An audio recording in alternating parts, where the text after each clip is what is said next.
Peggy 7. Hello, welcome back. I'm Stone Labrandy, the lead designer of SimCity, and I've invited a special guest to the studio today, Will Wright, the original creator of SimCity. Thanks for coming out here. Oh, my pleasure. All right, so Will's been playing the game a lot recently, and we invited him out to the studio to try it out and see what he thought of it. And my first question is, what did you think of the whole experience overall? Well, this is probably the first time I've enjoyed SimCity in many years. First of all, the fact that I've been kind of removed from the development and just kind of playing it as a player has been actually a pretty amazing experience, and had a lot of fun. Right off the bat, I love the road tool, the way you can kind of do curves and splines and get this organic feeling. We spent a lot of time on those. Yeah, I blew all my budget in the first couple cities just playing with the road tool, building way too many roads. Later realized that I could build cheaper roads and upgrade them, which actually ended up being a really good trick to learn. And I love the kind of immersive zoom-in thing, that I could go down the street level and really feel like I was, walking around the city. And the visuals and the sound were just, the sound in particular was great. Then just kind of got into the, gestalt of building a city. And my initial thought was that it felt a little claustrophobic, just the size of the landscape. But then as I started playing more, I started realizing how much intricacy was in that area. And even if my city had been larger, I'd still be dealing with the same issues. So it allowed me to kind of get into the simulations sooner.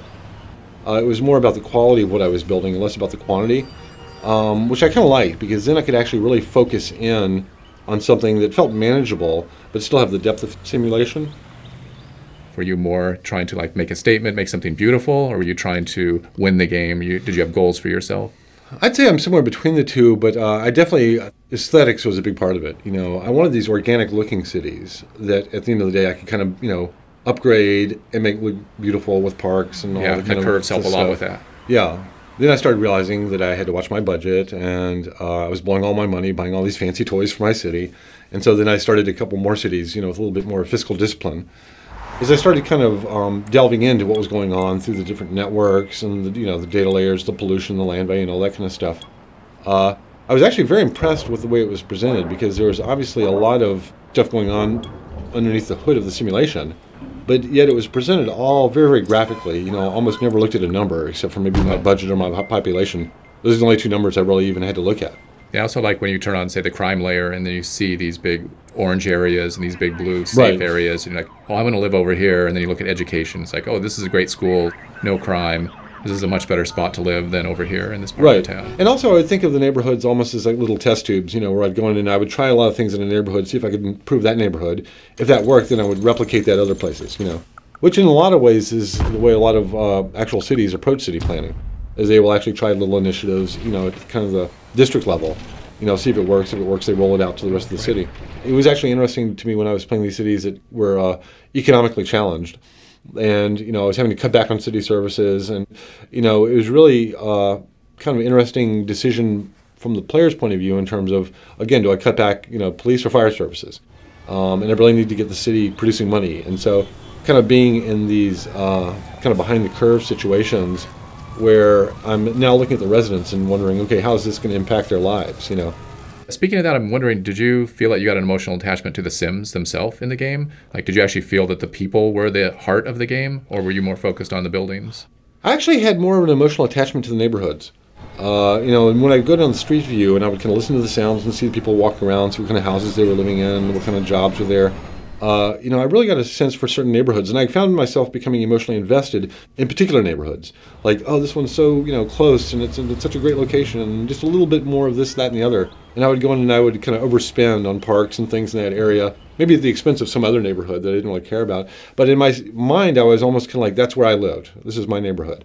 I almost had this fiction that I was a Sim in the city, and these were the neighborhoods that were not my neighborhoods.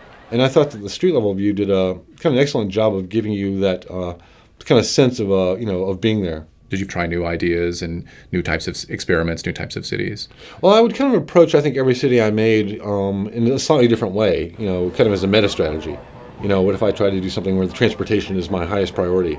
Or I try to really, work on, budgeting and making sure I always maintain a positive cash flow. Within the city, I would actually try much more kind of tactical strategies. But it felt like I was playing these kind of nested mini games inside the larger game of SimCity. And every now and then I'd look at my budget and figure out which one of these mini games do I need to focus on now. I'm spending too much on transit, so now how do I go and optimize that? Or how do I get the most effective fire services for the least amount of money. What about your garbage services, sewage services? So for some of the services, like the garbage, and some of the industrial stuff, I would usually kind of put off in a corner somewhere. But at some point, it would kind of grow, start polluting the water table, that kind of thing. I started realizing I could outsource some of that stuff to the neighbors and started doing that. So you mentioned you played a couple different cities out in the region. What were the kind of specialties that you tried to highlight in the different cities that you played in to make them different from each other? Well, the first one I played with was gambling in terms of the city specialties. I think unlike the other Sim cities where basically the city was its own kind of monolithic thing, all by itself, self-supporting, I think the regional gameplay brings in this idea of specialized cities, which is much more realistic. Most of the large cities we have are in larger metropolitan regions, and they are specialized, and they're depending upon their neighbors, for various services. And I think that allows you, to not necessarily have to build every last thing in every city that you make. Every time you play, you can kind of explore a different specialty, and each one, seems to have its own rules, its own kind of strategy to it, embedded in the overall regional gameplay. I really got the sense that if I were to look at 100 cities that players had made, they would all seem very different. I would see totally different feeling cities depending on kind of which part of the specialization path you took. So I think that's a pretty significant difference from all the previous versions of SimCity. All right, that was great. Well, thanks for taking the time to be out here today. I had a great time chatting with you, and come by the studio anytime. So we're talking with Will Wright today about his experiences playing SimCity, and it'll be out on the market on March 5th. So we hope you get a chance to play it when it comes out.